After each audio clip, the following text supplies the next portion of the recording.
Mahigit na 1.4 million pesos na laga ng iligal na droga nasamsam naman ng PNP sa Region 1. Nagresulta ito ng pagkakaresto ng 33 drug personalities.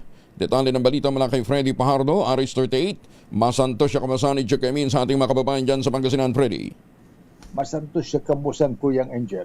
Umabot sa 25 anti-illegal drug operation na isagawa ng Police Regional Office 1 mula Hulyo 8 hanggang 14 ngayong taon na nagresulta ng pagka-aresto ng 33 drug personalities at pagkakasamsam ng illegal na droga na may kabuang halaga na 1,413,682 pesos at 40 centavos. Nakumpiska ng mga operatiba ang 109.5 grams ng hinihinalang shabu at 5,009.02 grams naman ang pinatuyong dahon ng marijuana sa magkakahiwalay na operasyon sa buong Rehiyong 1. Kabilang sa pinakamalaking accomplishment sa bypass operation ay isinagawa si Alilim Ilocos Sur noong Hulyo 10 kung saan nasa kote ang dalawang high-value individuals at nakumpiskang humigit kumulang 5 kilo ng marijuana na may halagang 600,000 pesos. Ayon kay Police Brigadier General Jovencio Badwad Jr., Regional Director ng PRO1, ang mga matagumpay na operasyon ay sumasalamin sa patuloy na pagpapatupad ng intelligence-driven operation, mas pinaigting na koordinasyon sa PDEA at pinagsama-samang pagkilos ng iba't ibang unit ng PNP sa ilalim ng Enhanced Alert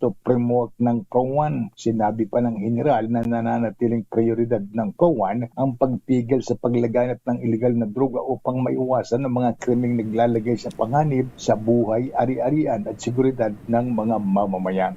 Mula sa Action Radio Pangasinan, ito si Freddy Pajardo, Aris 30, tag-uulat para sa DCRH, una sa Pilipinas, una sa Pilipinas.